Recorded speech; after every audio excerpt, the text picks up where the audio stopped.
नमस्ते, हम अनीता तिवारी एगो राष्ट्रीय गीत गावतनी। अच्छा लगी तो लाइक करब, शेयर करब, कमेंट करब, चैनल सब्सक्राइब करब। धन्यवाद। सावन महीनेवा में मिललिया जदिया हो, भारत छोड़ी अंग्रेज भागे हो बटोहिया। भारत छोड़ी अंग्रेज भागे हो बटोहिया। सावन महीनवा में मिललिया जदिया हो, भारत छोड़ी अंग्रेज भागे हो बटोहिया। भारत छोड़ी अंग्रेज भागे हो बटोहिया।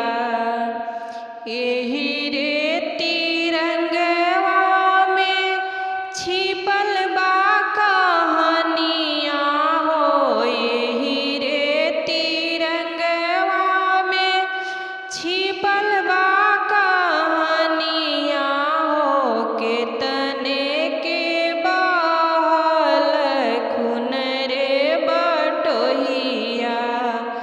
केतने के बहल खून रे बटोहिया। सावन महीनवा में मिललिया जदिया, भारत छोड़ी अंग्रेज भागे रे बटोहिया। भारत छोड़ी अंग्रेज भागे रे बटोहिया। केतने माई दिहली अपन लालनवा हो। केतने बहिनी दिहली अपन वीरन भैया। केतने बहिनी दिहली अपन वीरन भैया। केतने दुल्हनिया के मंगिया धूमिल भइले, तब जाके मिलली आजादी रे बटोहिया। तब जाके मिलली आजादी रे बटोहिया।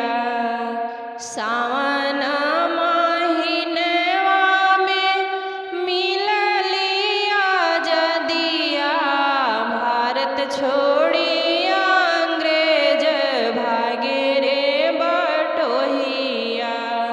भारत छोड़ी अंग्रेज भागे रे बटोहिया। 1947 के बारी खुश भइले नर नारी। 1947 के बारी खुश भइले नर नारी। लाल किला पर झंडा फहरावे रे बटोहिया। लाल किला पर झंडा फहरावे रे बटोहिया। सावन महीनवा में मिललिया जदिया हो, भारत छोड़ी अंग्रेज भागे हो बटोहिया। भारत छोड़ी अंग्रेज भागे हो बटोहिया। चंपारण में भइले हल्ला, जन जन हो गइले गल्ला। चौपारण में भइले हल्ला, जन जन हो गइले गल्ला। साबरमती से नमक निकाले हो बटोहिया।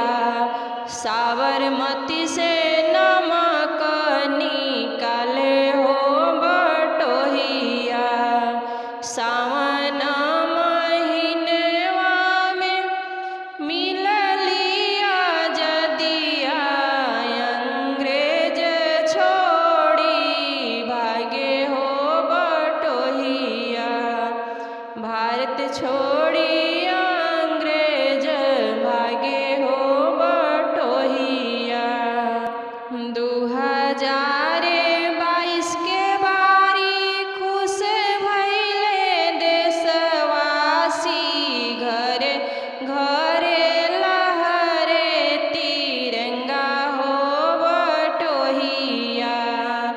2022 के बारी खुश भइले देशवासी, घरे घरे लहरे तिरंगा हो बटोहिया, घरे घरे लहरे तिरंगा हो बटोहिया।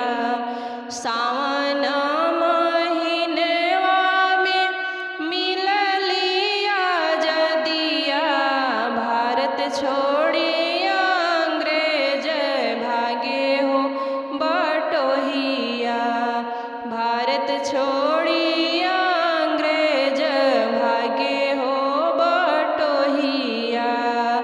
जय हिंद, भारत माता की जय।